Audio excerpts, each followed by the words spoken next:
네, 오늘 시편 43편 1절에서 5절의 말씀을 중심으로 해서 너는 하나님께 소망을 두라, 이런 제목으로 함께 은혜를 나누겠습니다. 함께 따라서 해보실까요? 너는 하나님께 소망을 두라. 하나님께 소망을 두라. 여러분들 지금 하나님께 소망을 두고 앉아 계십니까? 아멘. 아멘. 할렐루야. 네, 우리의 소망은 안지나 서나 예수님, 안지나 서나 하나님이 될 줄로 믿습니다. 아멘. 오늘 이 시편 43편의 말씀은 시편 150편 중에서 제2권에 해당하는 시편입니다. 시편을 5권으로 보통 학자들이 분류하는데, 모세오경을 5권으로 분류하듯이 특별한 이유는 없어요. 그냥 5권으로 그냥 분류해놨기 때문에 지금까지 분류되어 왔습니다. 1편에서부터 41편까지가 1권이고 42편에서부터 72편까지가 2권, 그리고 73편에서 89편까지가 3권, 90편에서 106편까지가 4권, 그리고 107편에서 150편까지가 5권으로 이렇게 되어 있습니다. 그래서 최신 구약을 보면은 그 저자가 그 레몬드 딜러드와 트럼프 롱맨이라 하신 분은 이 시편의 이 150편을 5권으로 분류하는데 뭐 특별한 이유는 없고, 그냥 아까 말했듯이 모세오경을 5권으로 분류하듯이 분류해 놓은 것이 아닌가, 그렇게 얘기를 하고 있습니다.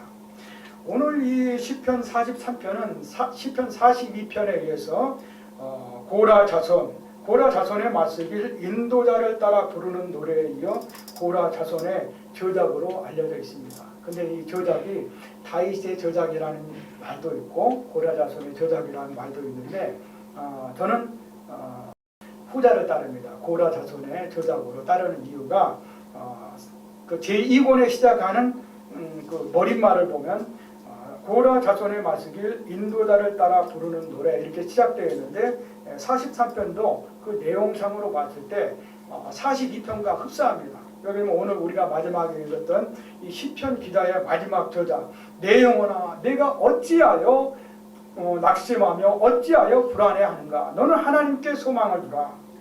그가 도우심으로 나타나 도우심으로 말미암아 내 하나님을 여전히 찬송하리라는 이 시편 기자의 이 식구가 42편에서도 계속 반복적으로 나타나고 있어요. 그런데 이것을 다윗의 저작으로 보면은 이렇게 맞지가 않다는 거예요. 그래서 저는 고라의 저작으로 보고 있습니다. 고라는 어떤 사람이었습니까?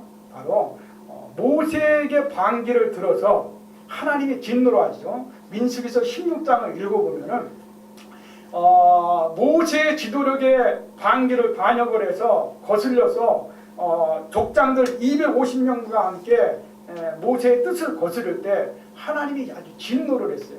그래서 고라 자손과 그 반기를 하나님이 세우신 지도자의 반기를 들었던 250명의 족장들을 어떻게 했어요? 땅을 갈라지게 해가지고 다 빠져서 죽게 만들어버렸죠. 하나님이 그런 아주 무시무시한 분이에요. 민수기서 16장을 읽어보면 그것뿐만이 아니에요.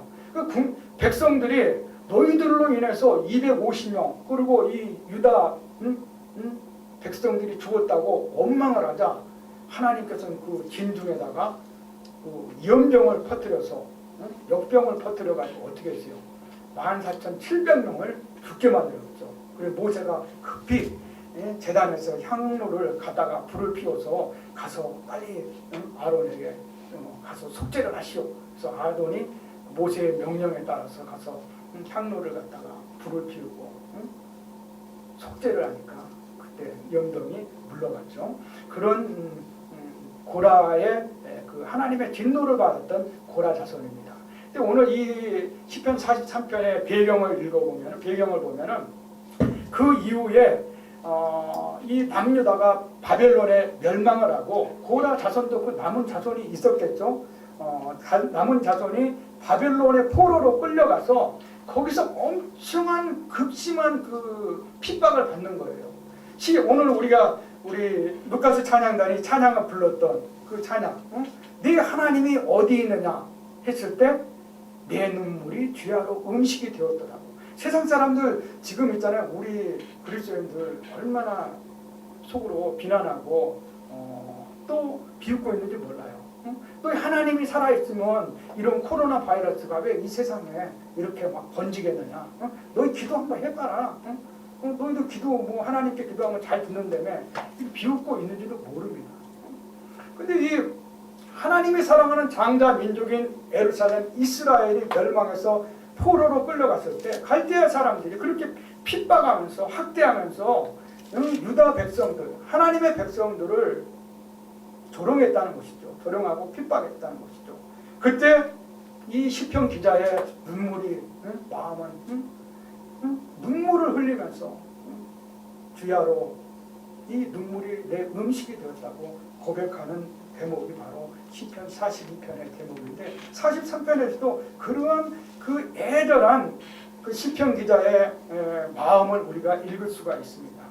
오늘 말씀에 한마디로 요약을 하면은 바벨론 포로로 끌려가서 원수들에 의해 절망적이고 불안한 삶 속에서도 예루살렘 성전에서 다시 하나님의 일할 것을 꿈꾸는 또 자기 자신의 이게 하나님의 그 이런 핍박과 고난 속에서도 하나님께서 소망을 주시는 하나님을 바라보고 하나님께 소망을 두면서 위로를 갖고 또 하나님의 희망을 얻으라고 하는 그 위로와 소망의 메시지를 주는 그 시편 기자의 자기 고백적인 시를 우리는 만날 수가 있습니다. 그래서 오늘 이 내용들을 보면은 이 갈대아 사람들의 그 무지막지한 그 핍박과 그 조롱 속에서 시편 기자가 뭐라고 말하고 있습니까? 하나님이여 나를 판단하시되 경건하지 아니한 나라에 대하여 내 송사를 변호하시며 간사하고 불의한 자에게서 나를 건지소서 이렇게 간절하고 애절한 기도를 올리고 있다는 것입니다. 이 시편 50편을 읽어보면 다윗은 어떤 내용으로 고백을 합니까? 다윗은 나의 죄가를 내가 아오니 시편 50편을 읽어보면은 나의 죄가를 내가 아오니 무릇 내 죄가가 내 앞에 항상 있나이다 이렇게 고백을 했어요.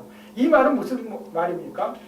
오늘 이 시편 기자와의 고백과 극을 이루고 있는데 뭐냐면은 우리 자신들 여러분과 저는 있잖아요. 단독자로 하나님 앞에서는 늘 죄인이라는 것을 인식해야 된다는 것입니다. 나는 깨끗해. 나는 뭐 여태까지 정직하게 살아왔어.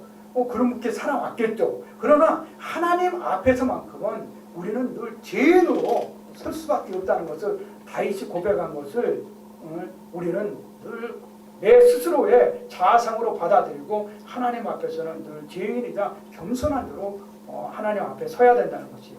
근데 오늘 이 시편 기자가 고백한 건 하나님께 탄식하고 기도한 건 뭡니까?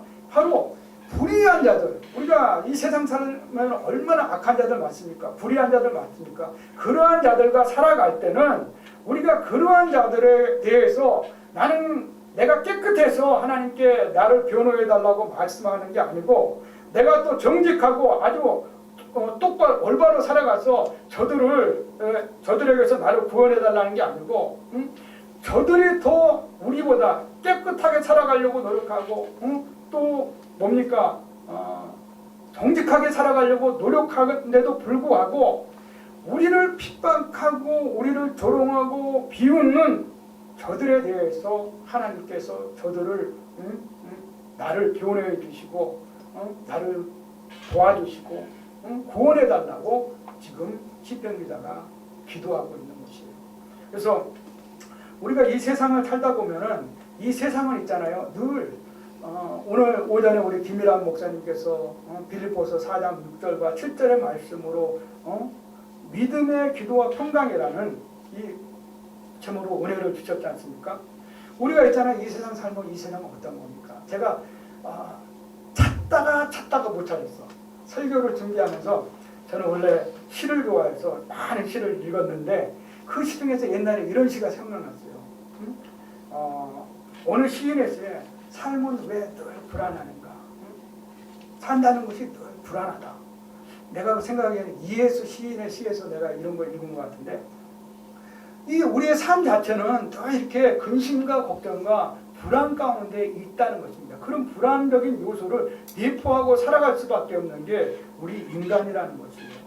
근데 오늘 이 시편 43편의 기자도 경건하지 아니한 나라인 바벨론으로부터 자신을 변호해 주시고 구원해 달라고 이 애절한 기도를 하고 있는데, 이 바로 기도가 뭐냐면은 삶 자체가 불안하다는 거예요. 고난에 차 있다는 거예요. 포로로 끌려갔으니까 그럴 수밖에 없잖아요. 그런 가운데 인간의 연약성을 누구에게 의탁하고 지금 기도하고 있습니까? 하나님께 의탁하고 자신의 그 절망적이고 불안한 삶을 하나님께 기도하고 있다는 거예요. 여러분도 우리 삶을 되돌아봤을 때 어때요? 여러분들이 할 수 있는 게 몇 프로나 됩니까? 우리의 삶의 인생이 우리 하루의 인생 중에서 일가를 중에서 100%라고 쳤을 때 100% 중에서 내가 할 수 있는 일이 몇 프로나 될 수 있을까요? 여러분들 지금 이 코로나 사태를 여러분들이 딱 중지시킬 수 있습니까? 없잖아요. 포로로 끌려갔는데 이 시편 기자가 포로 속에서 이 핍박과 고난당하고 비웃음을 당하는데, 시편 기자가 42편에도 고백했잖아요. 사슴이 시냇물을 찾아 갈급하면 내 영혼이 얼마나 고달팠으면 사슴이 시냇물을 찾아서 갈급하듯이 내 영혼이 지금 하나님을 찾겠냐고요. 내 영혼이 하나님 곧 살아계시는 하나님을 갈망하나니 내가 어느 때 나아가서 하나님의 얼굴을 배울까? 어느 때 하나님을 만날 수 있을까요? 나 이렇게 힘들어요. 나 이렇게 정말 고통스럽고 고난에 차 있습니다. 아버지 하나님, 저 어떻게 하면 좋아요? 제 이 문제를 갖고, 이 어려움을 갖고 하나님께서 이 문제를 해결해 주기를 합니다. 하나님 지금 어디 계시는 거예요? 오늘도 시편 기자가 2절에 뭐라고 말합니까? 나의 힘이 되신 하나님이시거늘 어찌하여 나를 버리셨나이까? 내가 어찌하여 원수의 억압으로 말미암아 슬프게 다니나이까? 얼마나 조롱당하고 얼마나 핍박당했으면, 얼마나 조소하고 비웃음을 당했으면 이런 탄식의 기도를 하나님께 올리겠습니까? 근데 이러한 삶이 바로 우리들의 삶이라는 것이에요. 우리 삶이 결코 이 삶과 결코 동떨어지지 않다는 거예요. 우리가 늘 생활하다 보면 금전적인 물질적인 이유로 인해서, 또 심적인 이유로 인해서 이런 불안적인 요소, 근심과 걱정이 늘 우리의 삶 가운데 다가온다는 것입니다.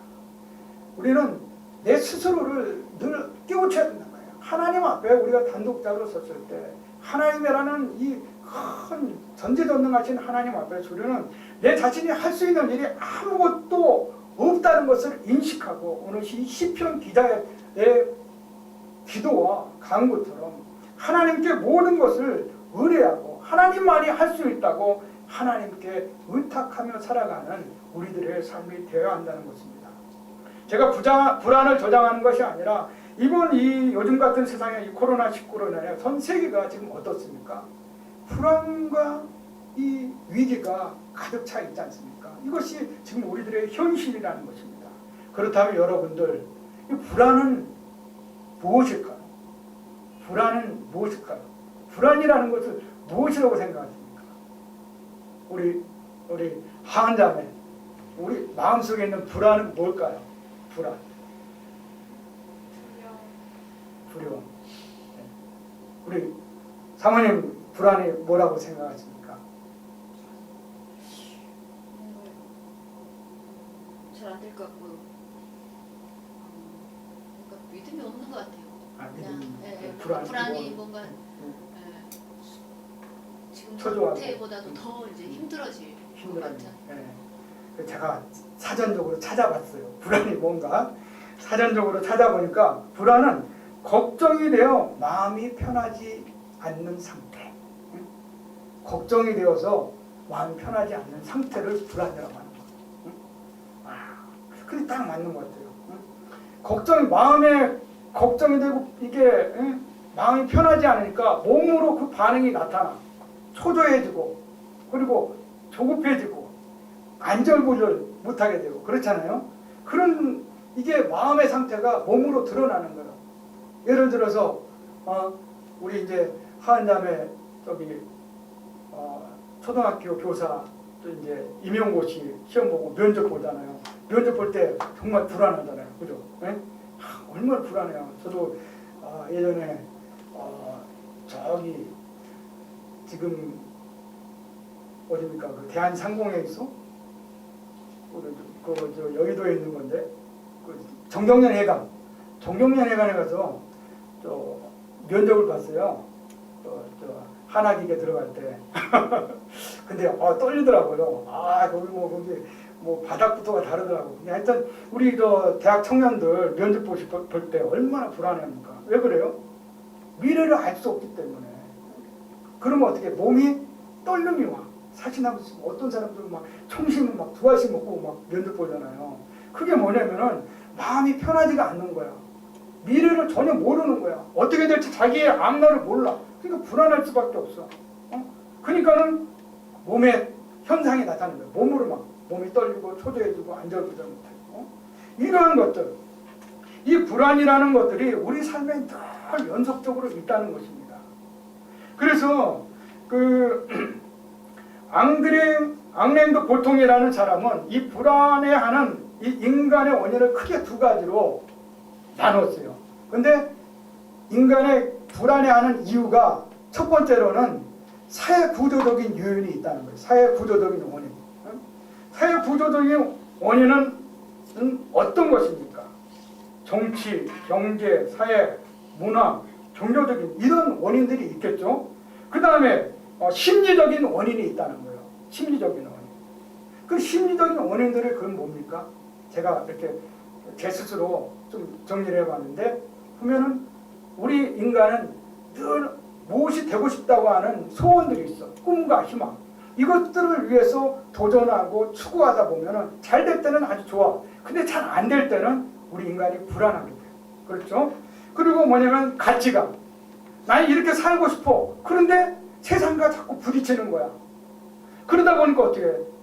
이 세상이 옳은 것인가? 아니면 내가 틀린 것인가? 아니면 내가 맞고 세상이 틀린 것인가? 아니면 둘 다 틀렸나? 이런 여러 가지 가치관의 혼돈이 내 삶을 불안하게 만드는 거야. 그 다음에는 사랑이 있어, 사랑. 뭐든지 우리 개인도 마찬가지지만 가정도 마찬가지고 그리고 국가도 마찬가지고 사회도 마찬가지고 사랑이 없으면은 그 가정, 그 사회, 그 나라, 그 세계는 불안한 거예요. 사랑이 없으면. 우리가 하나님의 사랑을 늘 받을 때는 어때요? 아버지, 엄마의 사랑을 받을 때는 늘 어때? 응?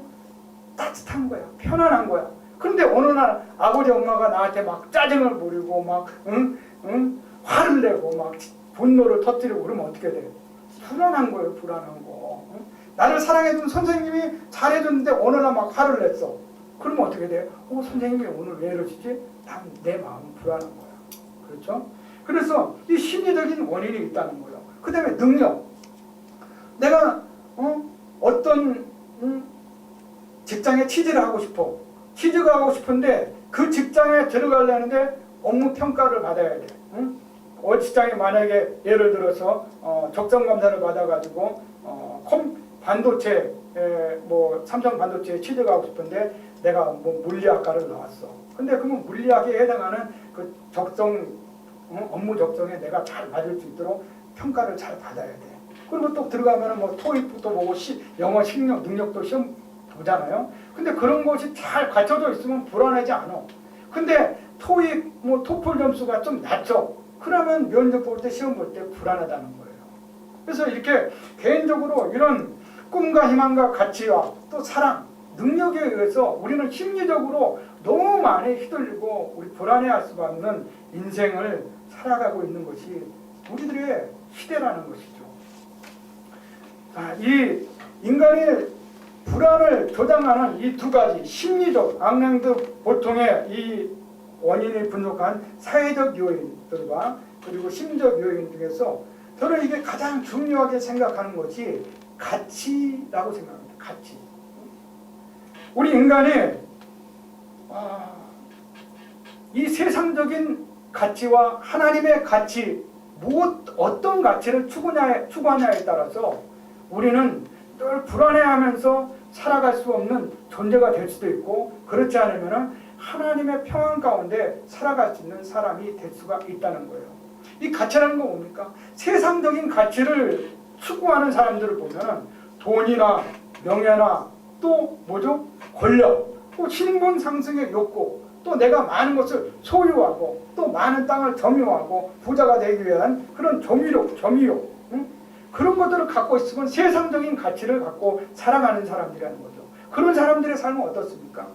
내가 돈도 많이 벌고 명예도 얻고 학식도 얻고 권력도 얻으면은 자기가 계획했던 대로 이루고 가면은 불안해하지 않아요. 그런데 그 계획했고 자기가 목적을 두었던 것, 뜻하는 것들이 잘 이루어지지 않을 때는 어떻게 됩니까? 바로 불안하다는 거예요. 근데 하나님께서 오늘 시편 기자를 통해서 하나님은 뭐라고 말씀하냐면은 지금 하나님께 소망을 두라는 거예요. 이 시편 기자는 지금 포로로 끌려가 있어요, 바벨론에. 근데 너무 삶이 불안한 거야. 너무 힘든 거야. 너무 어려운 거야. 포로로 끌려갔으니까 노예잖아요. 그러니까 힘들 수밖에 없어. 근데 자기가 지금 뭐라고 고백해요? 이거는 자기 자신이 자기 자신에게 지금 하는 말이야. 내 영혼아, 내가 어찌하여 낙심하며 어찌하여 내 속에서 불안해하는가.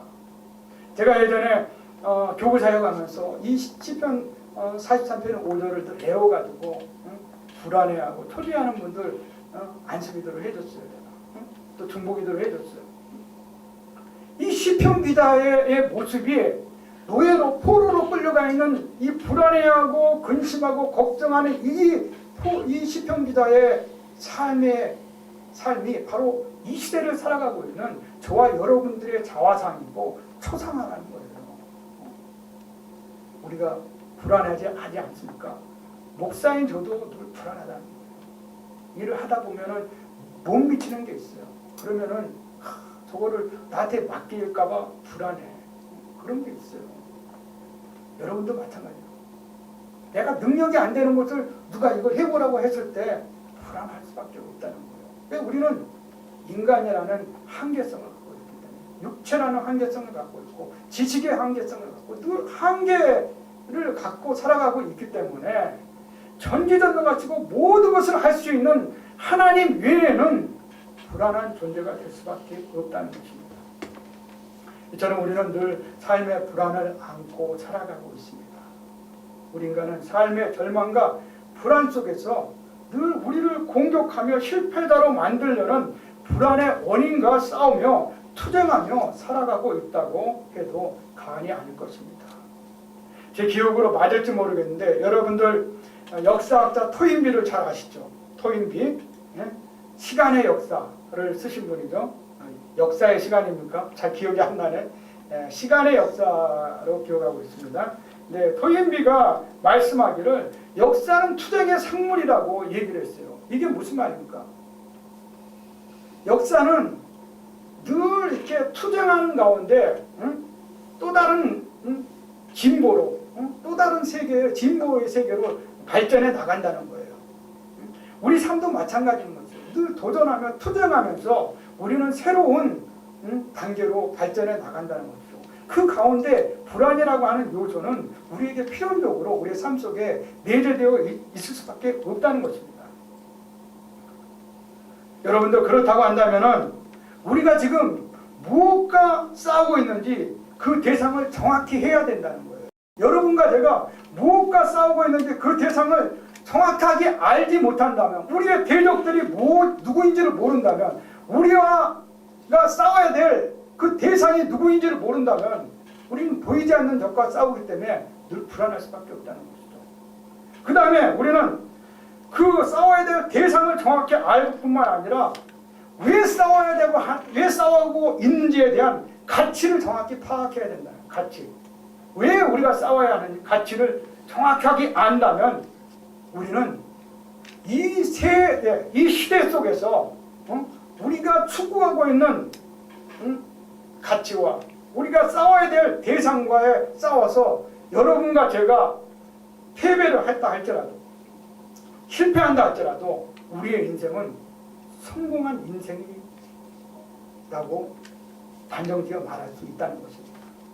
여러분들이 예를 들어서 여러분들이 무엇을 되겠다고, 무엇이 되겠다고, 나는 국회의원이 되겠다, 나는 교사가 되겠다, 나는 과학자가 되겠다고 꿈과 희망을 가지고 거기에 대해서 끝까지 노력하고 했는데 실패했다고 예를 들어봅시다. 그러면 그 모든 과정이 실패한 것입니까? 그렇지가 않다는 거예요. 그 가운데 인간은 성숙하고 성장한다는 것입니다. 그 투정의 산물이 결코 성공이라는 이름, 실패란 이름으로 한 인간을 규정질 수가 없다는 거예요. 그 최후의 심판자, 그 최후의 결과에 대한 답을 주실 분은 인간이 아니라 하나님이라는 사실을 오늘 시편 43편 1절은 우리에게 말하고 있다는 거예요. 하나님이여 나를 판단하시되 경건하지 아니한 나라에 대하여 내 송사를 변호하시며 간사하고 불의한 자에게서 나를 건지소서. 하나님이 내 심판자이자 구원자라는 것을 시편 기자는 우리에게 말하고 있다는 것입니다. 오늘 시편 기자는 바벨론의 원수들의 조롱과 학대에 눈물이 주야로 마르지 않은 불안한 삶 속을 살아가고 있습니다. 그는 이 시대의 불안한 삶을 살아가고 있는 또 다른 우리의 자아의 모습입니다. 시편 42편 1절에서 5절의 말씀은 이런 우리들의 삶을 잘 대변하고 있습니다. 하나님이여 사심이 시냇물을 찾기에 갈급함같이 내 영혼이 뷰를 찾기에 갈급하나이다. 내 영혼이 하나님 곧 살아계시는 하나님을 갈망하나니 내가 어느 때에 나아가 하나님의 얼굴을 배울까.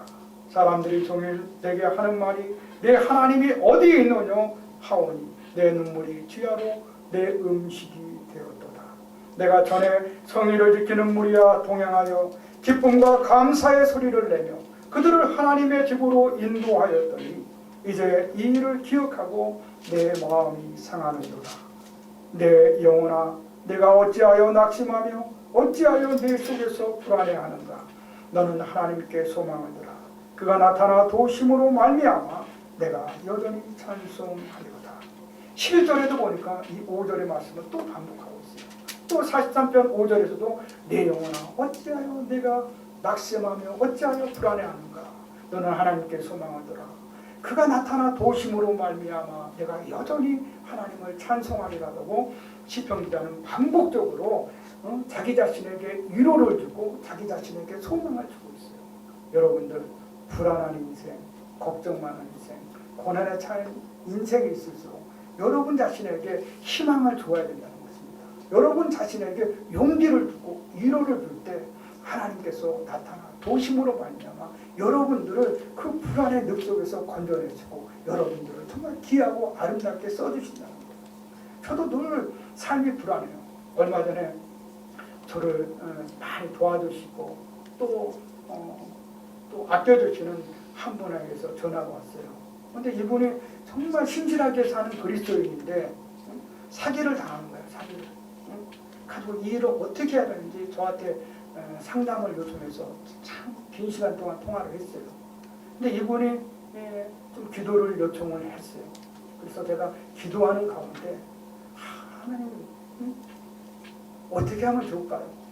송사로 가야 할까요? 아니면 또 합의를 봐야 할까요? 기도하는데 하나님께서는 대답이 없으셔. 오늘 우리 김일환 목사님께서 설교하듯이 모든 기도와 간구로 너희 구할 것을 감사함으로 아뢰라. 그리하면 모든 지각에 뛰어난 평강의 하나님이 너의 마음과 생각을 지켜주시리라 이렇게 말씀했는데 그 말씀대로 다 기도만 해서 응답이 탁 온다면 얼마나 좋을까요? 근데 기도해도 하나님이 별 응답이 없을 때가 있어. 그런 때 얼마나 답답합니까? 그죠? 그래서 이 일을 어떻게 했으면 좋을까요? 하나님께서 이 말씀을 주신 거예요. 저희 아내도 같이 중보를 막 했는데 저희 아내에게는 또 저희 아내대로 하나님께서 응답을 주신 말씀이 있어서 제가 그것을 잘 정리해서 그분에게 보내드렸어요. 그래서 또 언제 한번 또 통화를 하면서 위로를 해드리려고 그러는데 아마 스스로 그분도 그런 고통 가운데서도 어려움과 문제 가운데서도 하나님을 의지하고 하나님께 붙잡고 나가려는 그 신실하신 마음을 보니까 참 저도 한편으로는 감동도 되고 한편으로는 참 우리 그리스도인들이 이 세상에서 정말 어렵게 살아가고 있다는 것을 다시 한번 깨달았습니다. 우리는 정말 그렇게 쉽게 살아갈 수 있는 사람들이 아니에요, 여러분들. 그죠? 여러분들 예수 그리스도처럼 경건하고 거룩하게 살아가려면 이 세상에서 우리가 얼마나 많은 희생과 핍박과 고난을 받아야 됩니까? 그죠? 그래서 우리 그리스도인들의 삶은 애초부터 머리 태어났을 때부터 쉬운 길이 아니다. 어려운 길이다. 그렇다고 한다면 오늘 이 시편 기자가 갖고 있는 이 불안과 걱정의 삶 속에서 이 문제들을 절망적이고 불안한 이 삶 속에서 우리가 무엇이 옳고 그른지를 판단하기 쉽지 않은 우리의 삶 속에서 우리가 하나님을 의지하고 하나님께 나아가고 이 불안한 삶을 극복할 수 있는 방법은 무엇인가? 이 걱정과 근심과 불안과 초조 그리고 이 갈등 상황을 벗어날 수 있는 길이 무엇인가를 우리는 성경의 말씀, 하나님의 말씀 속에서 배워야 한다는 것입니다. 첫째로 하나님이 심판자이자 구원자이심을 확신해야 한다는 거예요. 사무엘하 22장 3절은 이렇게 말씀하고 있습니다. 내가 피할 나의 반석의 하나님이시요 나의 방패시요 나의 구원의 뿌리시요 나의 높은 망대이시요 그에게 피할 나의 피난처시요 나의 구원자시라. 나를 폭력에서 구원하셨도다.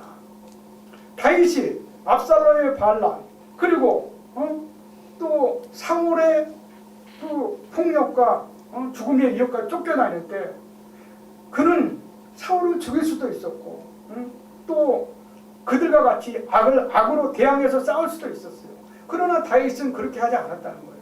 고통받고 핍박받으면서 도망 다니면서도 그는 그 악을 대항해서 악으로 폭력으로 대항하지 아니하고 하나님께 자기 자신의 삶을 부탁했다는 거예요. 오늘 시편 기자가 어떻게 시편 1절을 보니까 뭐라고 해요? 나를 판단하실 때 하나님 내가 지금 이 노예로 잡혀왔고 과거 예루살렘에서는 하나님의 성전의 일을 맡아서 하던 그런 제사장의 계열의 직분을 갖고 하나님 일을 했는데 지금은 이 노예로 살아가고 있다는 거예요. 그런데 하나님 저 악한 자들이 나를 이렇게 핍박하는데 내가 비록 죄의 몸이고 이렇게 하나님 우리 민족이 죄를 짓고 내가 죄를 지어서 이러한 노예로 전락하였지만 하나님 저는 선하고 착하게 살아가고 있지 않습니까? 그런데 왜 저들은 계속 저를 핍박합니까? 저를 조롱하고 저를 비웃습니까? 하나님 저들에게서 저를 판단해 달라는 거예요. 이 말이 이해가 되시죠, 여러분? 하나님이 결국에는 마지막 때 여러분과 저를 심판하신다는 거예요. 우리 아까 정말 신실하신 우리 그리스도 저를 도와주시고 저를 항상 조언해 주신 그분이 지금은 살기를 당하고 핍박 가운데 있지만은 하나님의 길을 가고 하나님께 소망을 두고 하나님의 가치를 실현하고자 이 세상에서 고난의 길을 간다고 한다면은 끝내는 하나님께서 마지막에 심판을 내리실 때 그 대적자들, 원수들, 사기를 쳤던 사람들, 핍박했던, 조롱했던 사람들을 하나님께서 악하다. 왜 내가 사랑하는 자녀들을 핍박했느냐? 심판하신다는 거예요. 그리고 우리를 구원해 준다는 거예요. 이 확신이 없으면 여러분과 저는 있잖아요. 그리스도인이 아니라는 거예요. 그래서 고린도전서 15장 2절에 말씀했지 않습니까? 사도 바울이 19절에 말씀했지 않습니까? 우리가 구원에 대한 소망이 없으면은 저 세상 사람들보다 우리는 더 불쌍한 인간이라는 거예요. 차라리 그러면 돈 벌고 명예를 더 높이고 권력 찾기 위해서 치열하게 싸우는 저 세상 사람들처럼 살아가는 것이 더 낫다는 거예요. 무엇으로 참고 인내하고 사는 거예요. 그죠? 그래서 여러분들 이사야서 45장 15절에 하나님께서 뭐라고 말씀해요? 구원자 이스라엘의 하나님이요 진실로 주는 스스로 숨어 계시는 하나님이십니다. 이렇게 말씀해요. 하나님이 지금 숨어 있어서 보이지 않는 것 같지만 여러분과 저를 평가하고 있고 여러분과 저의 진실을 보고 있다는 거예요. 사랑하는 여러분, 이 여러분들 중에서 저 세상의 배신과 사기로 얼마나 많은 사람들에게 또 고통받고 있고 어려움에 처한 우리 형제자매들이 많습니까? 하나님은 보이지 않는 곳에 숨어 있지만 여러분과 저의 진실을 보고 있다는 것입니다. 다윗은 일생 동안 사울의 폭력과 또 많은 죽음의 이역 가운데 있었지만 오직 하나님이 나의 반석이시고 나의 피할 바위시라고 하나님을 붙잡고 나갔을 때 이스라엘의 가장 위대한 왕으로 다윗이 세워졌고 이스라엘의 가장 사랑받는 자가 되었다는 것입니다.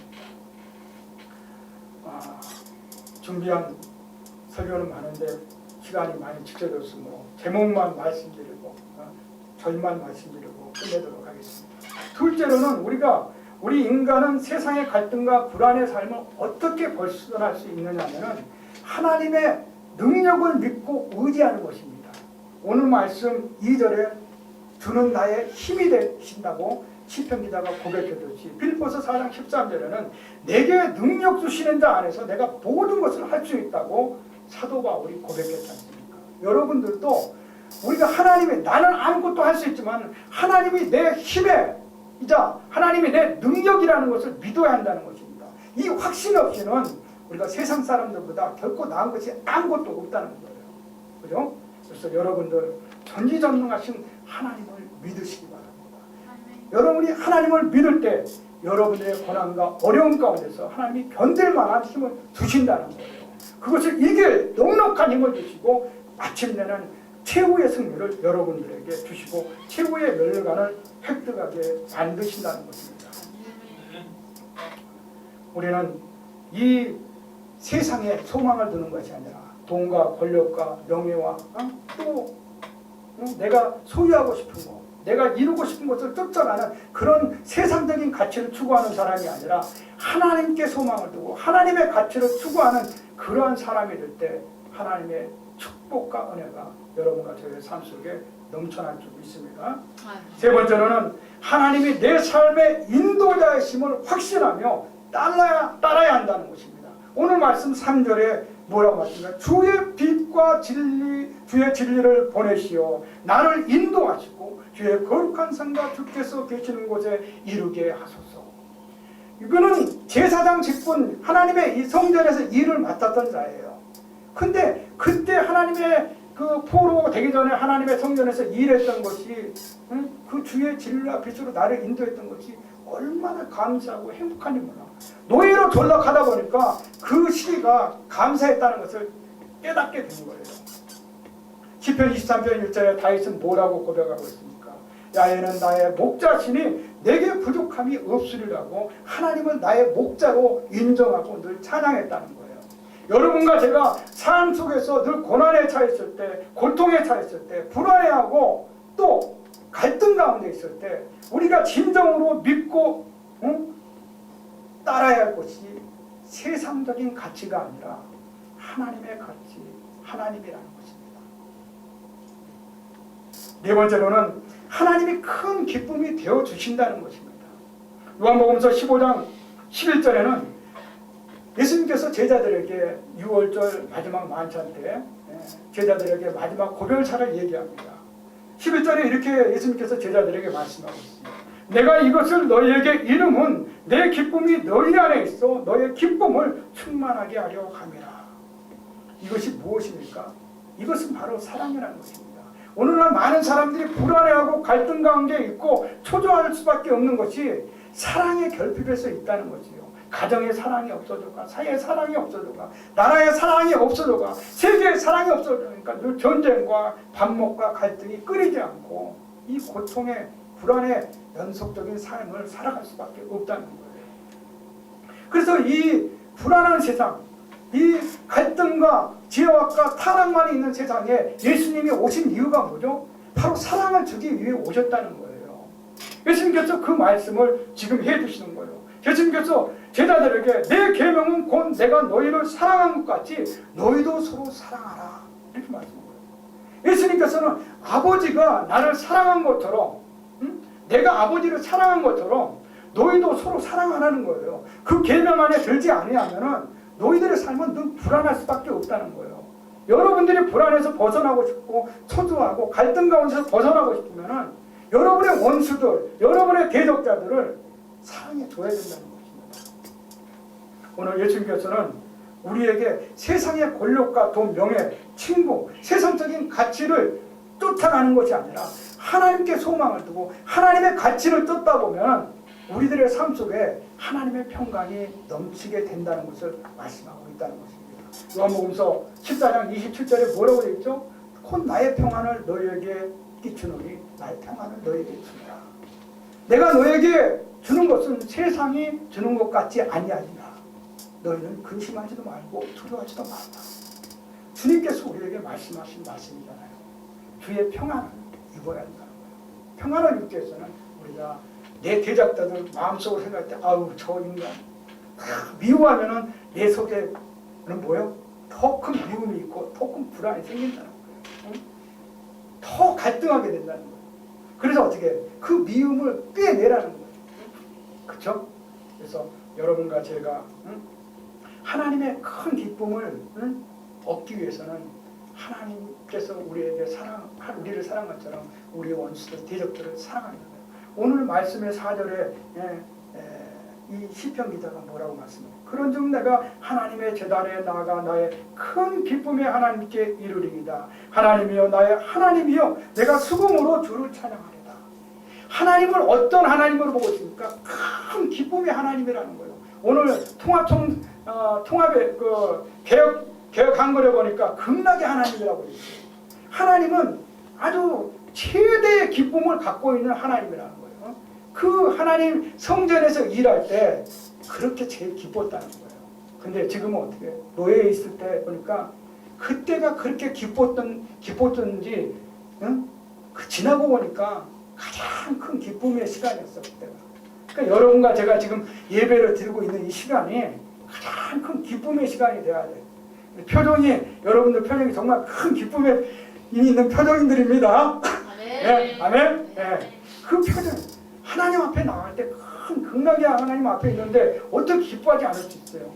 근데 기뻐하면 어떻게 돼? 아버지께서 떡 하나 더 주는 거야. 그쵸? 좋은 것을 오늘 마태복음서 7장 11절에 자식이 떡을 달라는데 돌을 줄 자가 있으며 생선을 달할 때 뱀을 줄 자가 어디 있겠냐. 가장 좋은 것으로 예비해서 주신다는 거예요. 그죠?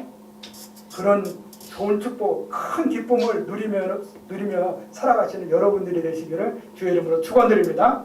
네. 마지막으로 뭐냐면은 이러한 있잖아요. 불안과 초조에서 벗어날 수 있는 이러한 것들을 다 추진하면은 하나님께서 우리 스스로에게 하나님께 소망을 두고 찬송하는 삶을 살게 해주신다는 거예요.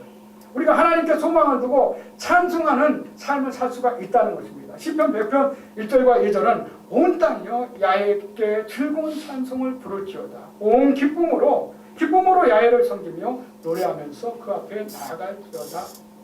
시편 기자가 고백하고 있다는 것입니다. 사랑하는 여러분들, 우리가 하나님께 소망을 두고 하나님께 가치를 두고 살아가는 것이 우리 삶의 문제와 어려움을 극복하는 길이고 우리 삶의 근심과 걱정과 불안을 극복할 수 있는 길이라는 거예요. 이것이 패스턴 아닌 것 같아. 그러면 세상 가치를 따라 가시라는 거예요. 돈 추구하시고 명예 추구하시고 권력 추구하시고 더 좋은 것을 소유하기 위해서 세상에서 더 열심히 일하시라는 거예요. 그렇지 않다고 한다면 하나님께 소망을 두고 우리의 심판자 되시고 구원자 되신 하나님께 나가서 그 하나님께서 주시는 이 지극한 기쁨을 우리가 예배 속에서 누리고 그 하나님과 교제하고 친밀하신 하나님의 음성을 받아서 하나님께서 주신 것으로 다시 하나님을 찬양하고 우리의 삶의 자리에서 우리의 삶의 현장에서 우리 일상생활 속에서 그 하나님을 나타내며 그 하나님께 영광 돌리는 우리들의 고난의 삶, 우리의 고통의 삶, 그것을 인내하는 삶을 우리가 살아갈 때 하나님 아버지는 이 세상 속에서 이 제약과 타락에 만나고 불안한 이 세상 가운데서 한 사람의 하나님의 아들과 딸을 발견하고 하나님께서 기뻐하신다는 거예요. 그 기쁨이 선순환 돼서 우리의 예배 속에서 또 드러날 수 있게끔 우리는 하나님을 기뻐하시고 하나님의 가치를 추구하는 저와 여러분들이 되시기를 주의 이름으로 축원드립니다.